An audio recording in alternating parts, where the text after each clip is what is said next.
The air inside the safe house felt deceptively still, the kind of quiet that presses down on your chest before you even realize something's wrong. I'd walked in that evening expecting routine, nothing more than a standard surveillance sweep. Yet a subtle unease had been gnawing at the back of my mind for days, a whisper of danger, a hint that the life I trusted might not be as secure as I believed. My wife's smile that morning had lingered in my thoughts. Too controlled, too perfect. The way she'd urged me to take this trip had left a bitter edge I couldn't ignore. Standing by the front door, every sense sharpened. I noticed a faint scent of burned candles, the relentless ticking of a clock that seemed too loud, and a soft metallic scrape from beneath the carpet. Everything about the room felt wrong. Instinct took over. Training guided my every movement. Silent, deliberate, efficient. I tried to dismiss it as paranoia, but my gut refused to lie. Then I saw it.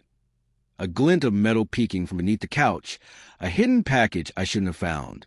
My heart slowed as I spotted her handwriting on a folded note, confirming the nightmare I'd been avoiding. She had planned this. She brought me here thinking I'd never see the truth, thinking this place would be my grave. But she underestimated me.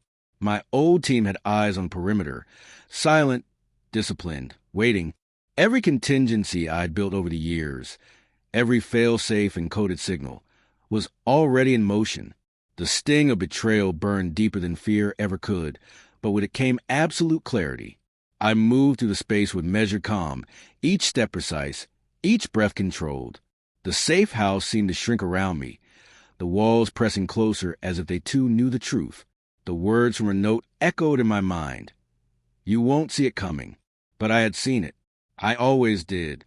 Years of conditioning had taught me to anticipate betrayal. But nothing could dull the cut of hers. My eyes swept the corners, tracing tripwires, hidden cameras, improvised traps. Everything was meticulously placed, but not for my protection, for hers. The plan was elegant in design, cruel in intent. The thought of her confidence, how certain she'd been that she could outsmart me, was almost amusing. Almost. I didn't smile. Not yet. A faint vibration underfoot told me my team was in position. My allies, men and women I trusted with my life, were watching through thermal scopes and motion sensors, ready to intervene at the first sign of threat. The network we'd built through years of loyalty and survival couldn't be undone by one act of deceit. Then I saw her silhouette framed in the doorway, hesitation written in the tension of her stance. The confidence she had carried all evening faltered. She thought she held the upper hand, that she was untouchable. But she'd miscalculated one thing. The man she thought she'd married was already gone. Our eyes met. In that instant, I saw the flicker of doubt in hers, replacing the cold certainty she'd worn like armor. I said nothing. I didn't have to. Every slow, controlled movement spoke louder than words ever could. The tension was thick, almost tangible, and for a heartbeat, time itself seemed to hold still. From the shadows, my team emerged, silent, composed, their presence heavy but wordless. No weapons raised, no orders given. The message was unmistakable. One wrong move, and her plan would collapse around her. It dawned on her then. The trap had never been for me. It had been for her pride, her illusion of control.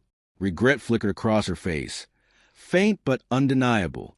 For the first time, I saw a real fear, not of me, but the consequences she tried to ignore. The note slipped from her hand and fluttered to the floor. I left it there, a quiet monument to what she'd attempted. There was no confrontation, no raised voice, no need for spectacle. The power had always been in restraint, in foresight, in knowing which battles to fight silently. As I stepped past her, my team followed, soundless and steady. The safe house felt smaller now, emptier, stripped of meaning. What was meant to destroy me had become a brutal reminder.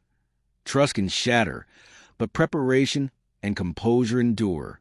She had tried to end me, but she never understood. The man she plotted against no longer existed.